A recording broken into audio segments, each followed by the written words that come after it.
DCU and I mentioned Dublin and communications, it was immediately poo-pooed. And I remember this particular lady saying, why would you even want to do that? And your mum's very ill and you're the eldest in the family and you should stay at home, or you should think about going to Galway. There's loads of nice courses there. And have you ever thought about doing teaching or nursing? And immediately I didn't want to do that. But genuinely the guilt was there. So I didn't put communications and DCU as my number one choice. I put in the real estate in Galway. And in a kind of funny way, it's led me to the career I have today. I met my husband in Galway. A lot of my friends are property people that I met at that time as well. And I suppose the funniest thing of the whole lot is the role that I have in CBRE now is very much communications led. So I've kind of ended up where I wanted to be anyway. Yes. When you came out of college, Marie, you went to work for a small property company. Is that right? Which it was at the time. Well, first off, I went to Edinburgh and I did my degree in Scotland. And again, my mum had passed away at this point and I had gone home for the summer immediately after she died.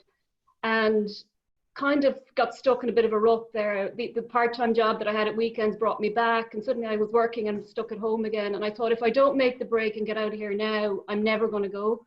So I went for that year, did my master's, and then I started working for the Gunn family. So Fintan Gunn back in the day, and then ultimately his son Pat, who was just a year older than myself, but very, very similar circumstances because his dad passed away from cancer and he had to run the company. He was 28 at the time. So there was this small family business. That's what I went into. And I suppose some people would question, here you are 25 years later in the same company, but that company has evolved and changed, and it's a big corporate machine now compared to the small family business that I would have gone into on day one. Imagine 25 years now in the same company. Like, that's an extraordinary thing. You would never hear that nowadays. It has changed so much, hasn't it, that whole thing?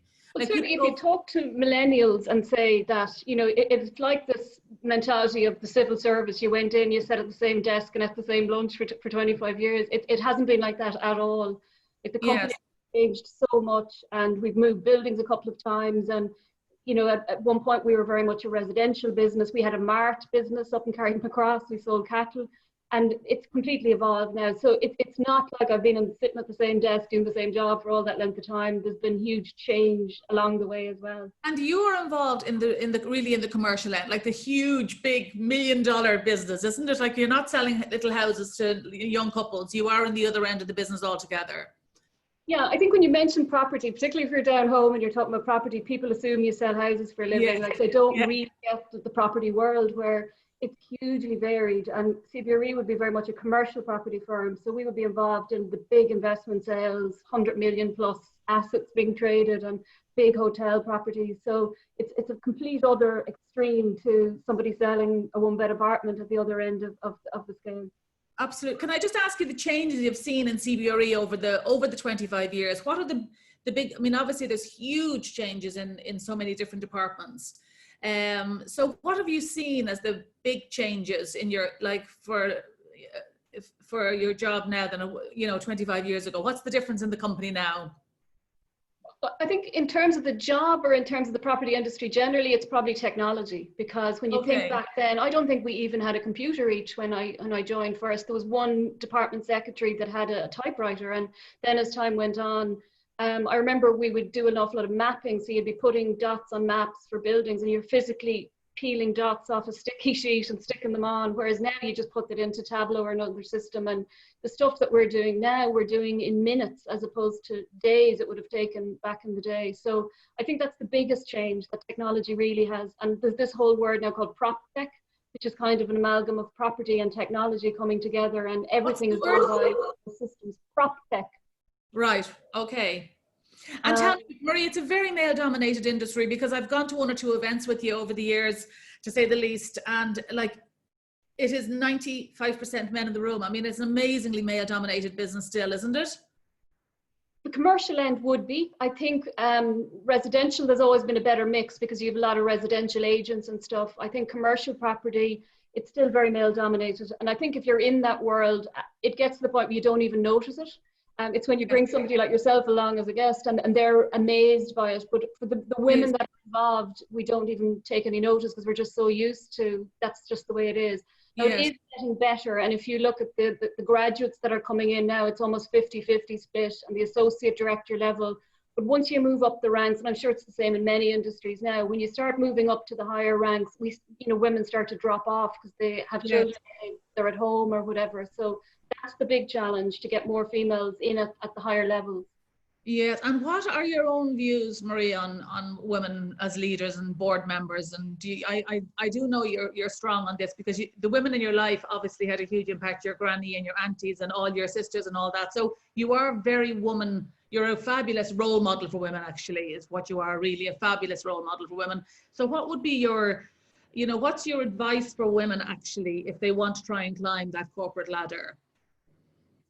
I suppose the first thing I'd say is nothing comes easy. Like, I think some of the women that are coming through now, there's almost this expectation, I've been here for 2 or 3 years, why am I not getting promoted? You have to work hard at it. And I think it's sad, but as a woman, you often have to work harder to get to the same place as a man. That's just life. And you just have to put in that effort. And if you work hard, the rewards will come.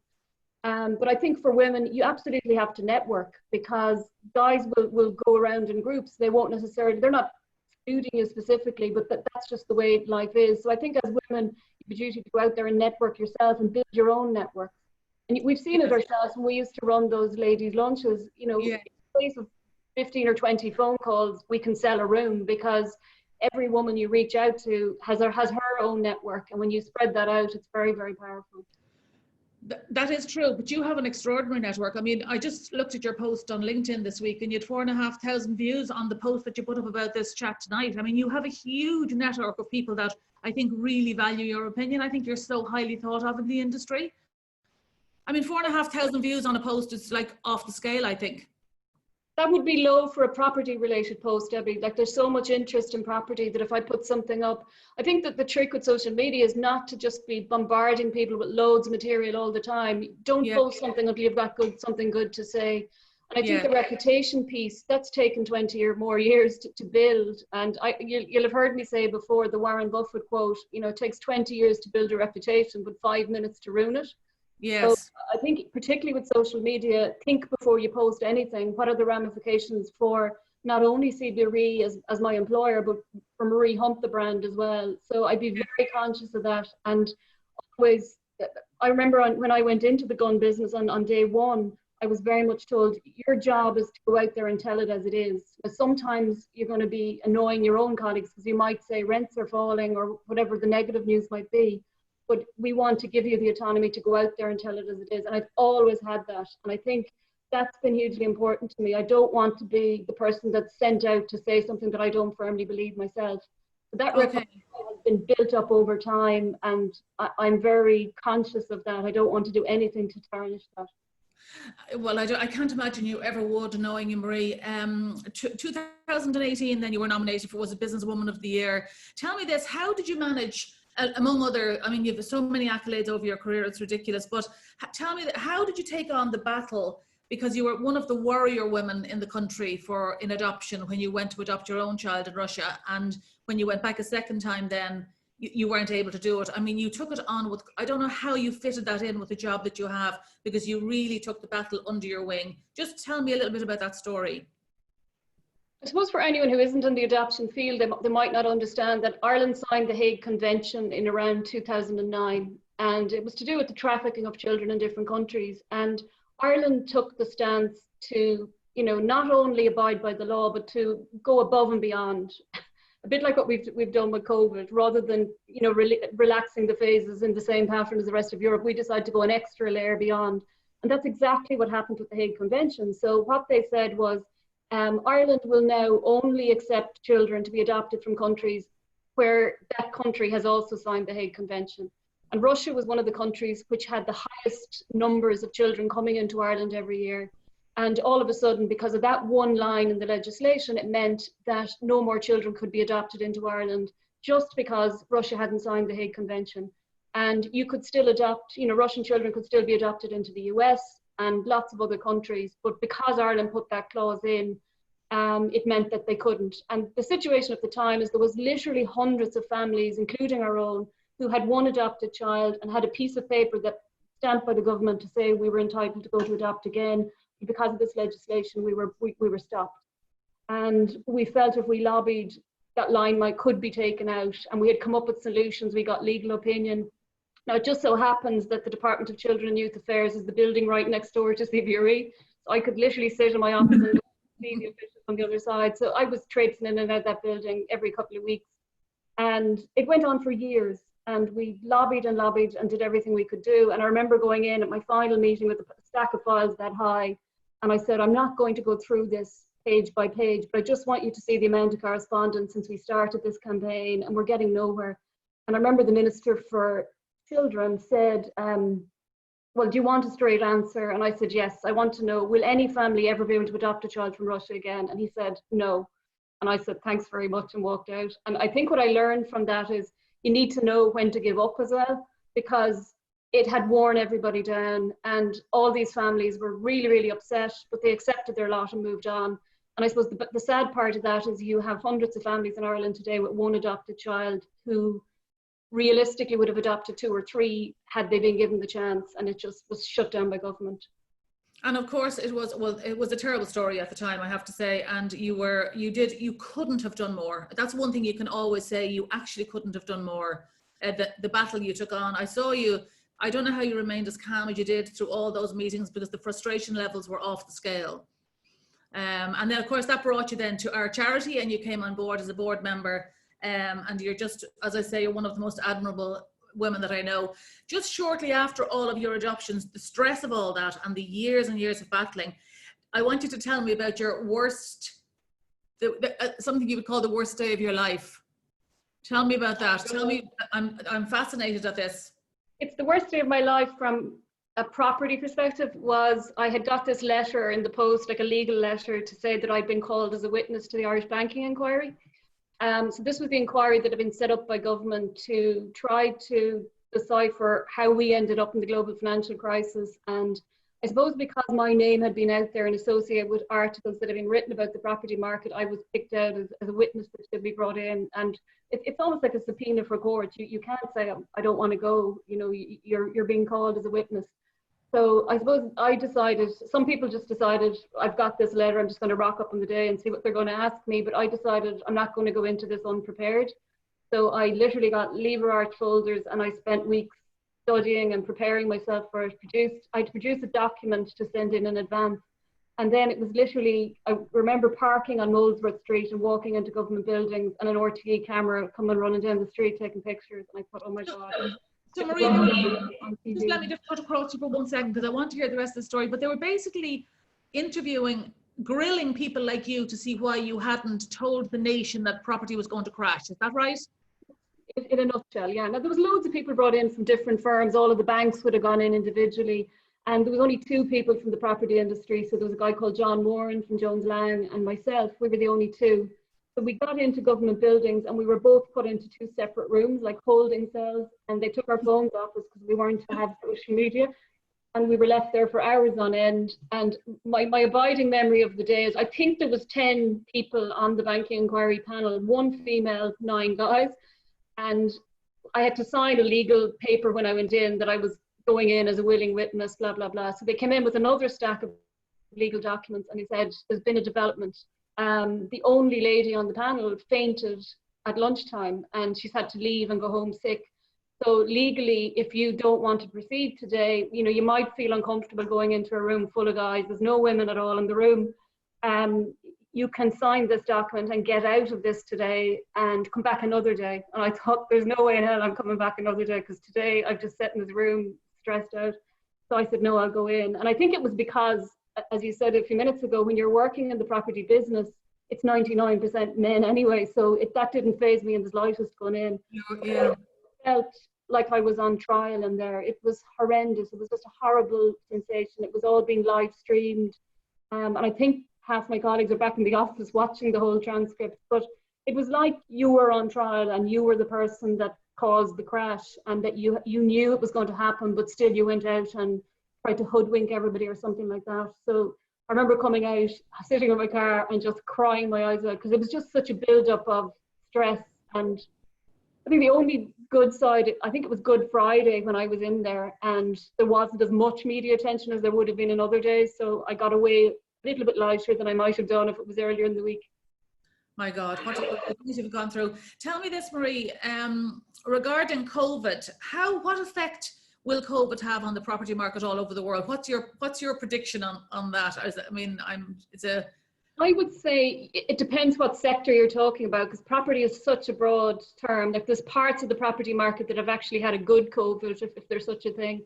So for example, the industrial and the logistics market is having a great time because everybody's had to rent extra space to store the groceries and to store the drugs and the pharma. So they've seen an increase in activity. If you look at the office market, I think every occupier in town is just more worried about their own businesses and getting their own staff back into an office again. They're not worrying about leasing more space or their next expansion plan. So it's put some of those requirements on hold. And I think the biggest thing we've seen is from an investment viewpoint, over 70% of all of the investment into Ireland now comes from overseas investors. And if those overseas investors can't travel into the country and physically visit the buildings, they can't do anything. So they're on hold at the moment as well. And I think what's completely different about the global financial crisis all those years ago was there was no liquidity or no funding available right then, and there was no investors wanting to come into Ireland. Whereas this time around, there's a wall of money there with money wanting to spend. We have buildings that are being prepared for sale. We just can't get the two to meet right now because nobody can travel. So in time, it will be fine. I think CBRE is a big brand. We've had the benefit of being able to tap into our colleagues in other jurisdictions. So we're daily on the phone now to Asia, to the US, and seeing what's happening in other markets, particularly from countries that are ahead of us in the curve. So we knew weeks ago what the new retail normal was going to look like, the social distancing, the queuing, because we had seen that happen in Asia already. Okay. And Marie, tell me, I tried to contact you a few times during COVID and you were like a mad woman. I mean, I know you were locked down at home, but you were literally not taking, like you were just completely run off your feet constantly. Like, I felt even guilty trying to contact you. Tell me about your experience of COVID, of your lockdown at home, and tell me what you've learned from the whole COVID experience yourself, because you need to tell me what you've learned from this mad life that you're living, because your hours are off the scale from what I can see. I was really busy during COVID, and I think, you know, if it was just me doing my job, that would be fine. But I had my husband upstairs, he works in the property business as well, and he's on calls from morning till night. So he's pacing up and down upstairs, and I'm trying to do 6th class homework at the same time. And tell me about your headache. Tell me about your headache. I think my headache happened before COVID. So a couple of weeks before COVID, I had this awful headache, and I'd had it for probably 2 weeks before I did anything about it. But I'd been doing a lot of traveling, and our biggest time of the year is January, when we're releasing our outlook for the year ahead. So I was really busy with that, traveling quite a bit, and this awful headache. And it got so bad one day I went to the GP and thinking I'll get a few tablets and I'll be fine. And he said, I'm a bit worried about this with your family history and everything. You really need to go for an MRI. So I took out the notebook and I'm trying to phone to make the appointment for the MRI, and said the only time I can find in my diary that I can fit in for this MRI is 7 a.m. in the morning. And I got up at 5:30 in the morning, scooted around the M50, went for my MRI, all with thinking, this is great because I'm going to be out again by 8 o'clock. I'm going to be back at my desk. And I remember in the MRI machine, and the lady decided she'd hold my bag, and she had my phone. I came out and she's holding the phone, and she said, I think I know the problem. And I thought, that's really quick. They've figured out what's wrong with me already. And she said, since I've held your phone in my hand, it just has not stopped. And I said, well, it's like 6:30, 7 in the morning. Of course, that's my busiest time of the day because all the Asian emails and American emails are all coming in. And she just said, I just think there's nothing wrong with you. It's stress. So you need to change your lifestyle. So she said to me, who are the 3 most important people in your life? And I thought, this is getting really scary now. I just want to know that. And I said, it's kind of hard to pick 3, like, can I not have more than 3? And she said, no, the reason I'm asking you is, did you include yourself in 3?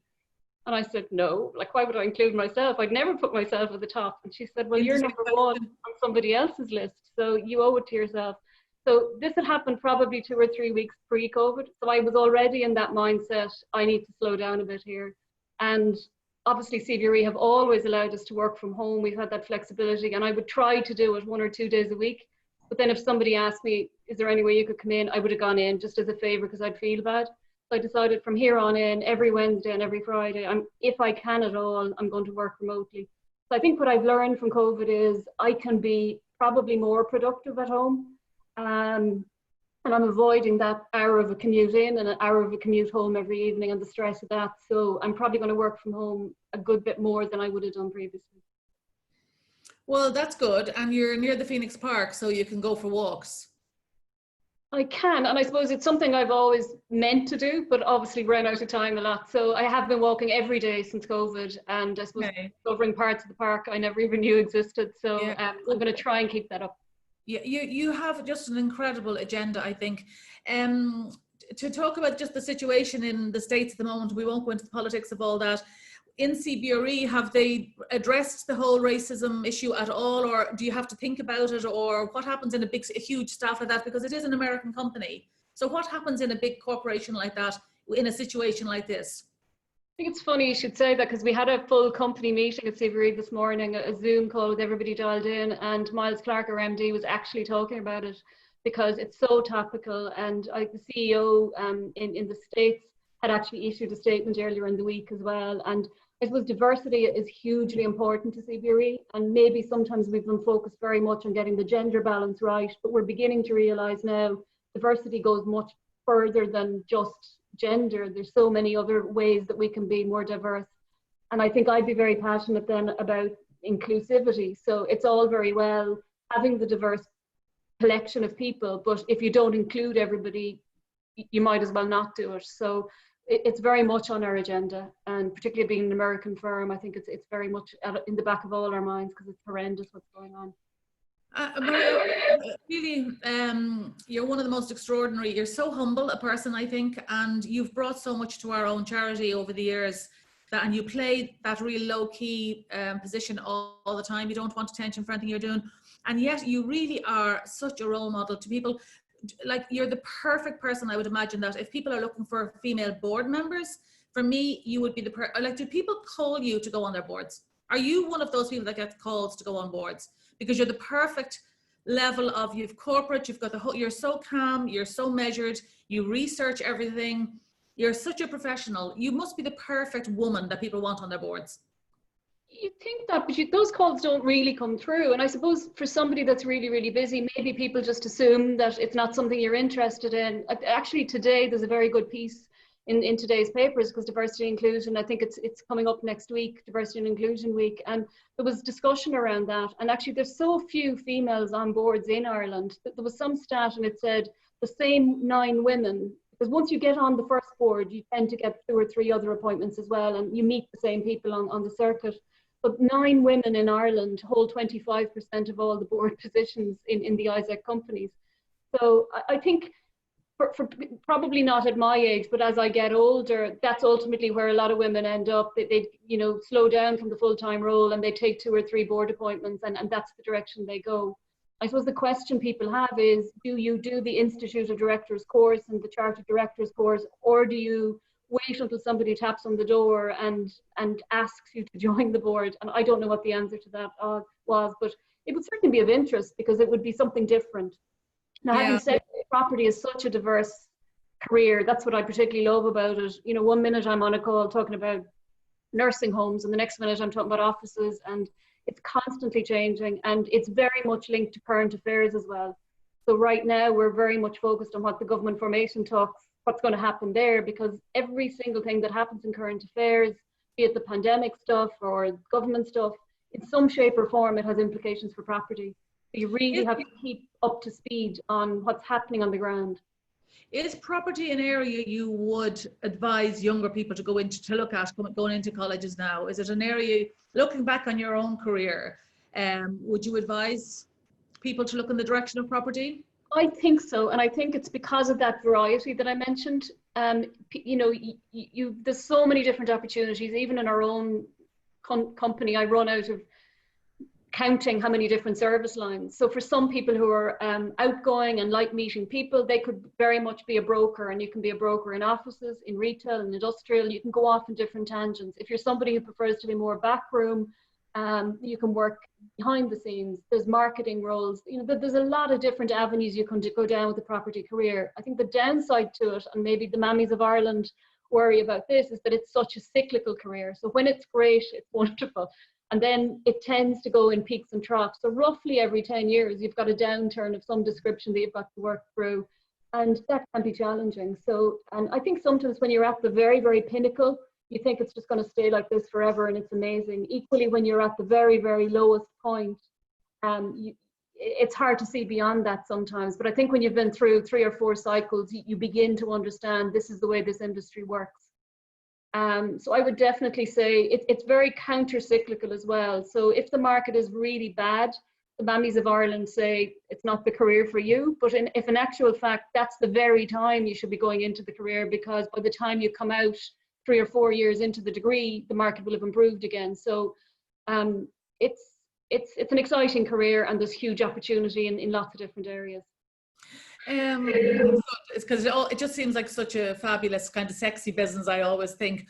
I just want to really just finish up by saying, Marie, when I bought tickets, or we got tickets to go and see you on one of those networking mornings in the Marker Hotel.